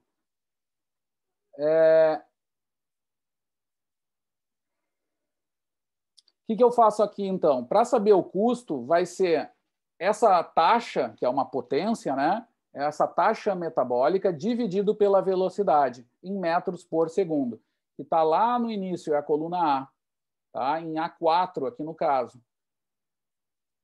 Então, vamos lá, vamos chamar custo de transporte, até dá para botar esse sobrenome, porque a gente controlou algumas coisas, né? Joule, quilograma, metro, essa questão de unidades. Vai me dar o resultado. Isso aqui vai ser 1,5 dividido pela velocidade, que é A4, e Enter. Volto para a célula F4 e cruzeta, 2 vezes na cruzeta. Vou arrumar aqui as unidades para ficar um pouquinho mais... O que interessa é a primeira até, mas vamos deixar 2. Tá? Léo, pode repetir essa fórmula que eu não peguei? Essa última? Tá. Essa fórmula do custo, lá na célula F4, tu vai digitar igual a E4, que é a taxa metabólica, né? O E4, dividido por A4, que é a velocidade correspondente que foi feito. Tá, beleza, obrigado. Tá? Pessoal, assim, ó, falar em metros por segundo é muito ruim, né? Porque a gente não está acostumado a olhar esses dados. Se eu quiser saber a velocidade em quilômetros por hora, eu posso botar aqui, velocidade em quilômetros por hora, para ser uma unidade mais fácil de saber qual é o custo para qual velocidade que essas crianças caminharam, né? Então, para fazer isso, eu uso lá a constante de transformação, que é 3,6. Tá? No caso, é quilômetros por hora que eu vou passar. Então, eu tenho que multiplicar por 3,6. Então, vai ser igual a 4, que é a velocidade em metros por segundo, né? Vezes 3,6.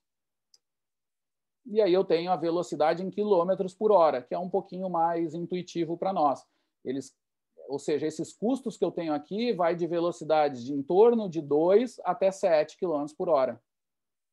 Tá? Isso aqui são, se quiserem botar aqui em G1, são crianças de 11 e 12... Ah, sim. 11 e 12 anos. Tá? Da Skippens et al. Não lembro, 2005, eu acho. Depois eu vejo. Tá?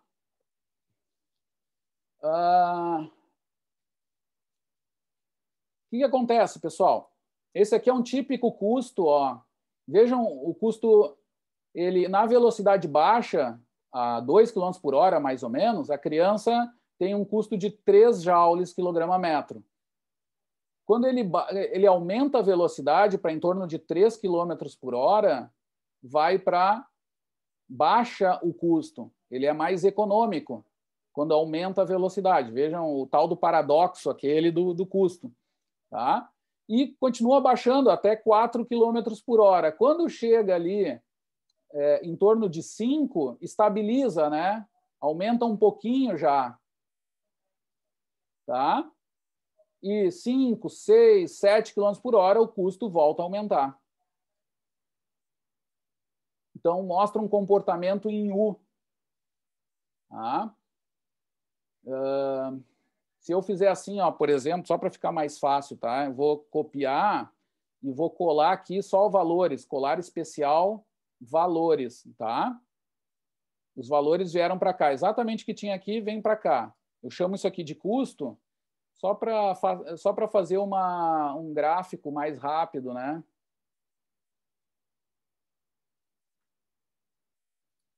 Se eu souber, porque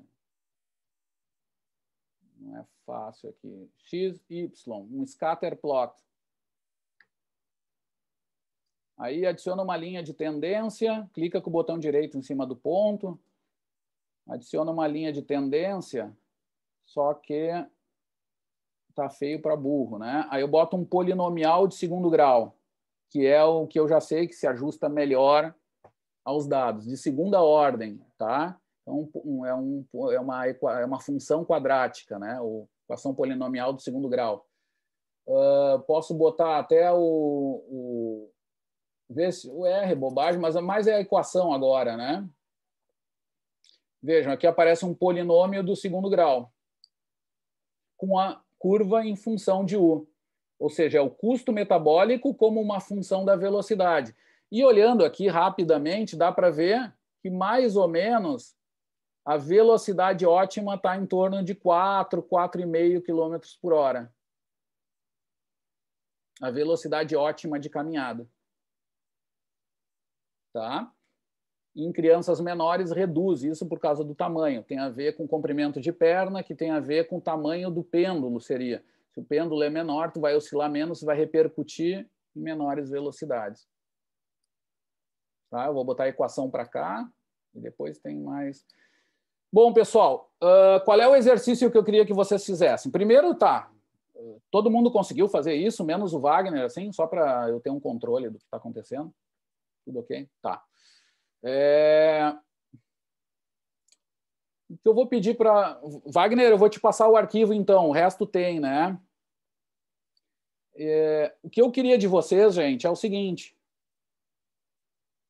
É que vocês peguem da internet qualquer dado, tá? Assim, de VO2, o importante é ter o dado de origem, tá? Isso aqui pode servir até para corrida. Qualquer dado de VO2 que vocês encontrem na literatura tem que ser em velocidade constante, lembrem disso. É um VO2 que a gente chama submáximo, tá? Então, não é o VO2 máximo, por exemplo. Não dá para calcular com isso, já fere aquela questão da estabilização do dado, né? E se vocês não tiverem o dado em pé, que isso é raro de ter, coloquem o valor de 5, tá? Porque é muito próximo. O valor em pé é em torno de 4 a 6 ml quilograma minuto. Então, vejam, eu usei isso no arquivo. Então, usem esse valor de 5 que não altera muito. E tentem comparar alguma situação, ou de alguém conhecido, ou que vocês têm interesse de saber o custo desse cara, ou uma situação qualquer. Olha, o dado que eu tenho aqui é de caminhada de criança. Daqui a pouco vocês encontram de adulto e comparem esses valores de criança contra adulto. O que vocês precisam? Do VO2, tá? E da velocidade. Se o VO2 estiver em quilograma, está resolvido. Você não precisa nem saber a massa corporal deles. Vejam que o quilograma se manteve em todas as equações. Estava implícito. A gente não sabe qual é, mas a gente calculou por quilograma, porque já vinha calculado assim. É quando não tem quilogramas, aí que está o problema. Quando está em mililitro minuto, por exemplo, que é uma unidade do custo gross, né, bruto, aí precisa saber a massa para dividir pela massa. Mas, nesse caso, quando é mililitro quilograma minuto, está resolvido. Vocês precisam saber só a velocidade e o VO2 em pé. E se vocês não tiverem, que isso é raro de ter, botem 5 como constante.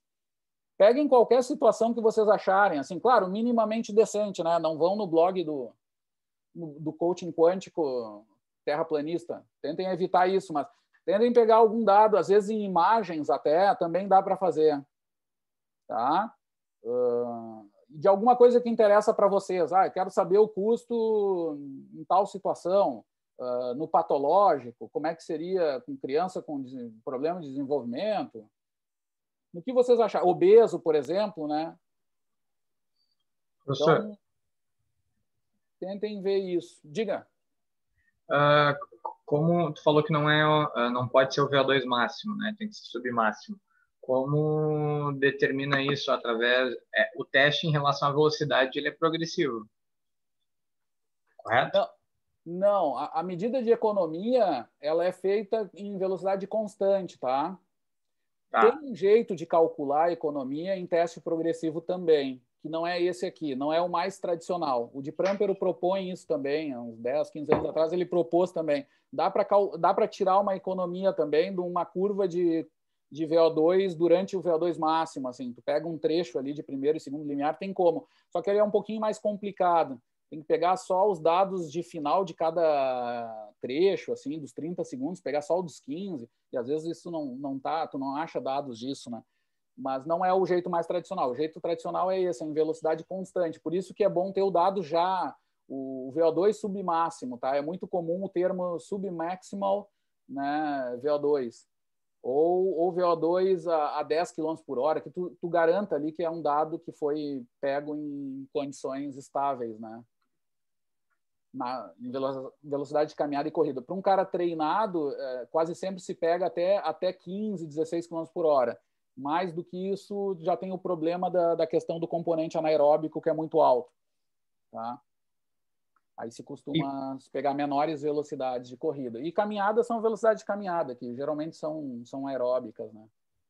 E tem um valor percentual para a gente pegar esse VO2 submáximo, que é padrão ou não? Não, é discutível, tá? Se costuma fazer em condições que tu saiba que a predominância é aeróbica. Tá? Então, se faz até em torno de 80% do VO2, assim. É uma regra meio... Mas é discutível. Mas se tu faz até 80%, tu tem grande chance de não ter grande erro. Né? Tá? Para tu saber. Mas Mas, de qualquer jeito, vocês vão achar o dado mais fácil. Assim. Pode ser de gráfico e peguem de olho mesmo o dado. Tá? Às vezes você bota um VO2 submáximo. Eu vou fazer, deixa eu ver. Vocês estão visualizando minha tela ou não? Eu já tirei. Estamos. Tá. Então, por exemplo, vocês botam aqui, ó, VO2 submaximal running. Tá? Aí aparece um monte de artigos, que também dá para acessar isso, tá? Mas às vezes tem imagem mesmo. Ó, e sai algum... Aqui já é em carga progressiva, né? Ó, VO2 numa dada condição, 50 mililitro quilograma minuto. Claro, tem que saber que condição é essa, né? Para vocês saberem o que vocês estão coletando, mais ou menos, né? E tem que ser, ó, e tem a velocidade ali embaixo, né? Mas isso aqui, no caso, é outra coisa. Isso aqui, ó, corrida, running, 18, né?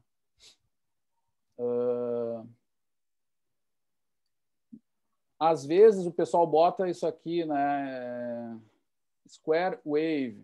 Mas isso aqui é porque é em onda quadrada, tá? Isso quer dizer, isso significa quando tu faz o teste de 5, 6 minutos em velocidade constante. Aí, às vezes, vem coisa aí.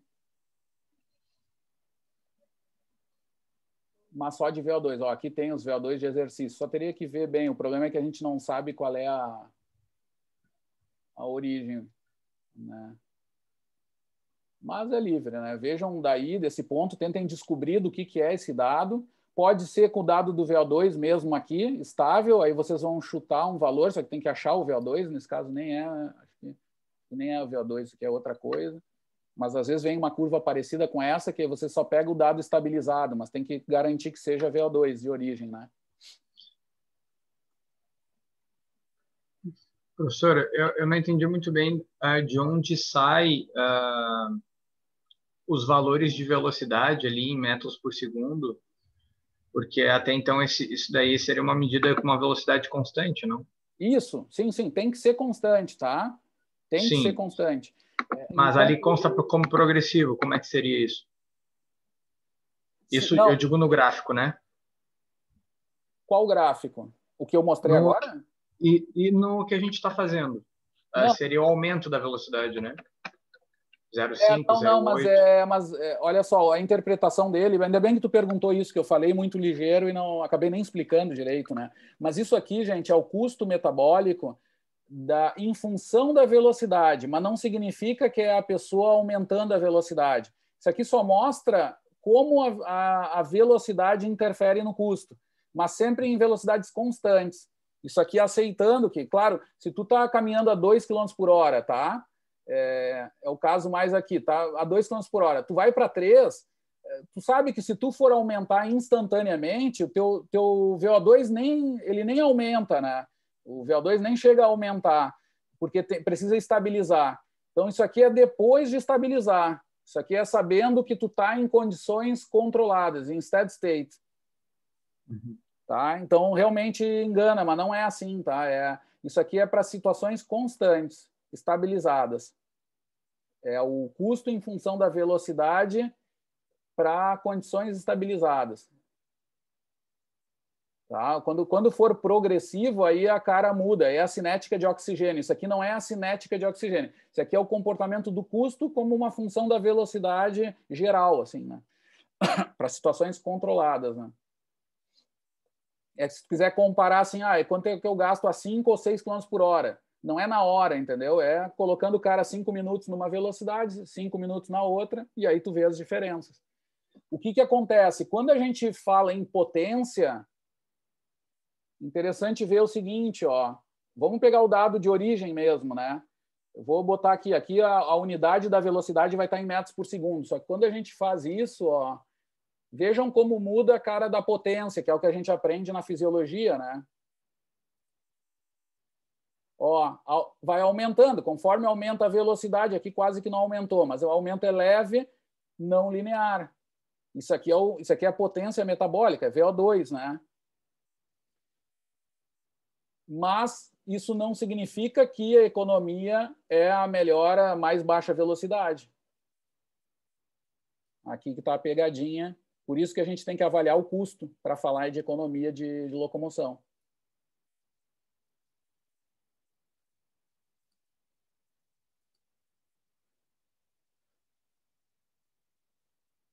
Não sei se dá para ver os dois gráficos aí. Agora não consigo mais mexer em nada.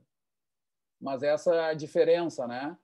De falar de potência, que é o jeito tradicional que a gente vê, que é a mesma coisa para a corrida, só que a corrida, o aumento é linear aqui. Quando a gente transforma para custo, o custo fica uma linha reta assim. Uma leve inclinação, que é a discussão, ou uma linha reta, independente, né? E na caminhada tem esse comportamento aqui. Mas, lembrando, né, sempre, mesmo aqui não quer dizer que é carga progressiva. Não quer dizer que é carga progressiva. Isso aqui é cargas constantes, avaliadas em dadas velocidades, sempre de 5 minutos, no mínimo ali. É entre 5 a 7 minutos as medidas mais comuns, né, de economia de caminhada, de corrida. Mas vejam que é isso. Na caminhada é completamente diferente. A economia maior é em velocidade intermediária, que é onde nós escolhemos a velocidade autoselecionada, né? Agora, o que eu sugeri para vocês é que vocês peguem um dado de VO2 de entrada aqui, coletado da literatura, qualquer dado de VO2, mas constante, né? Não precisa ser várias velocidades, pode ser só uma. E aí joguem aqui embaixo, calculem isso aqui também como vocês fizeram, só para exercitar, entendeu? Façam os passos que vocês fizeram para ver qual é o custo. Pode ser de corrida, por exemplo, o Léo, eu imagino que possa ser interessante ele ver alguma coisa da corrida. Encontrar um VO2 submáximo aí de um corredor bom, ou dele mesmo, talvez dos alunos, algum atleta dele, alguma coisa assim, e ver qual é o custo que tem dele em relação a outro cara, né? Por exemplo, na corrida, o pessoal às vezes se engana com a velocidade, né? Um coletou o VO2 a 14 km por hora, o outro coletou a 12. A gente já sabe que o custo vai ser um pouco diferente. Claro que a 14 a potência vai ser maior do que a 12, mas o custo, que é a economia explícita, talvez não seja maior para aquele de 14. Aí tu pode comparar o cara que fez a 14 contra o outro que fez a 12, né? Independente da velocidade nesse caso. Está vendo a economia dele. Tá? O achado tá aqui, tá? Esse aqui é o principal, né? O custo de transporte. Então, professor, não tem como extrair para determinar o custo de transporte, extrair esses valores através de um teste, de um teste ergométrico ou de uma ergospirometria, por exemplo. Não tem. Porque geralmente eles são progressivos, né? Então, mas para esse tipo não se encaixa daí, né? Não se encaixa. Testes de economia são feitos em carga constante, tá? Sim. Os testes de VO2 tem como calcular, sai uma economia geral, tá? Tem como também. Tem como, mas é um jeito menos usual, assim. O pessoal não é um padrão ouro para determinar a economia. Mas tem como, tá? Tem como, só que eu não te mostrei aqui, é um pouquinho mais complicado, vai. Aí se usa as partes finais de cada teste, de cada carga, né? Tem como também. Mas aí depois eu te explico, se tiver mais dúvida disso, o importante é tu saber que tem como calcular isso. Se tu tem esses dados, se tu quer pegar dali, tem como também, só que vai dar mais trabalho, né? Ele não Sim. vai ser desse jeito aqui, esse jeito é um pouco mais simples, né? E é mais direto também. Claro, perfeito. Do outro jeito, tu não consegue ver também o efeito da velocidade. Esse é o problema. Tu tem que aceitar que o custo seja independente da velocidade. Aí já o pessoal critica, porque a corrida dizem que tem um pouco de variação, né? Existe uma economia também ótima assim, na corrida. Gente, o trabalho de hoje, além da questão ali das funções quadráticas, tá? Fica esse também. Calculem o que vocês quiserem, mas lembrando disso só, usem os dados de origem, né? Que tem que ser a velocidade e o VO2. Depois, vocês vão precisar, essa 20,1 vai ficar sempre constante, vai ser essa que vocês vão usar. E VO2 em pé, se vocês não tiverem, usem 5 também, que não tem grande problema. O erro é mínimo, é muito pequeno mesmo. Tá? E aí calculem e vejam qual é o custo. E digam, o custo do Joãozinho nessa condição foi maior do que na outra condição. Pode ser em inclinação, pode ser uma patologia, pode ser atleta diferente. Tentem achar algum dado, mas lembrem disso, tem que ser um VO2 em situação constante, né, para funcionar esse jeito, né?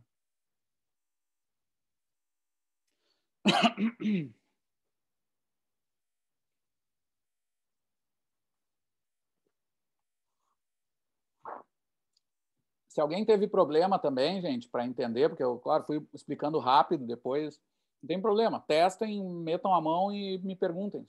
Olha, senhor, eu tranquei aqui, não sei por que não está funcionando. Tá?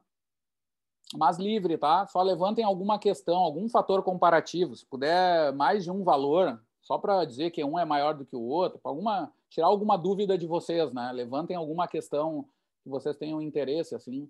Ou até do que a internet nos dá, né? Vejam os dados que tem, diz, mas isso aqui seria legal de ver, a função de velocidade, etc. O importante é que tenha o dado só em VO2, não peguem em custo também, que ele já está calculado, né? E não tem graça. Peguem o dado em VO2, que é o que mais tem mesmo, né?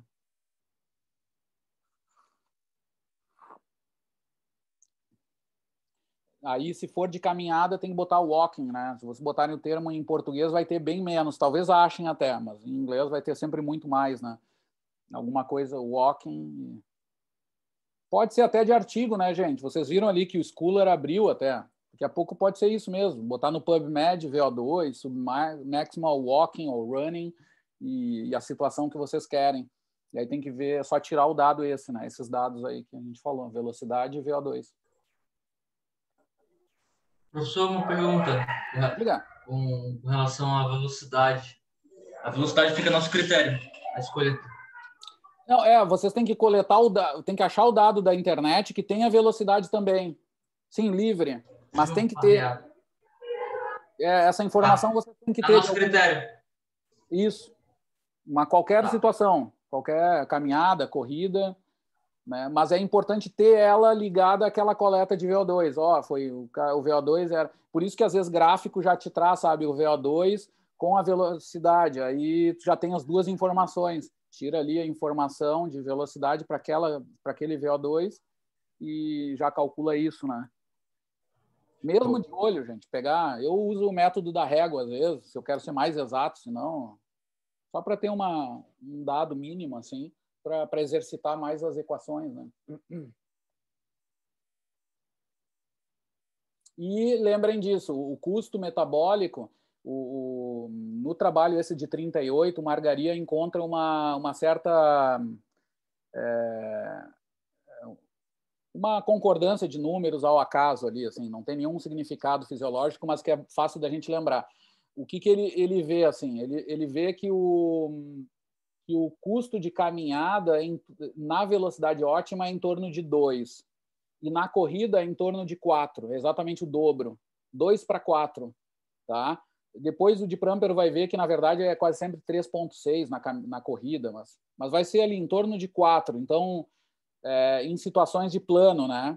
Então, é 2 para 4, caminhada, corrida. Então, tem que...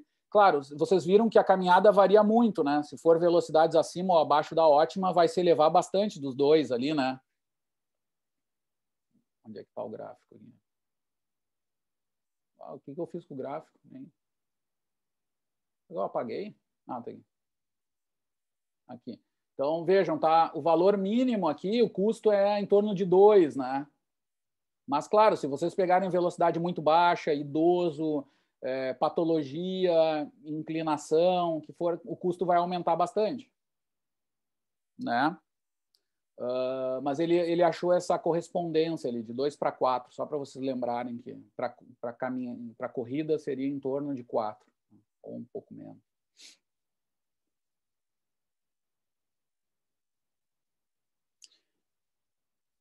Feito, pessoal, por hoje. Deixa eu parar a gravação. Tem mais alguma dúvida, gente? Eu vou mandar acho que eu vou mandar para a lista do WhatsApp esse exercício aqui do arquivo que eu tenho, que aí já está o gráfico também, se quiserem tirar alguma dúvida, tá?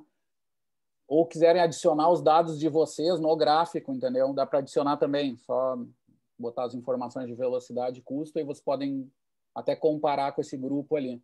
E aí mando talvez o artigo que deu origem a esses dados também.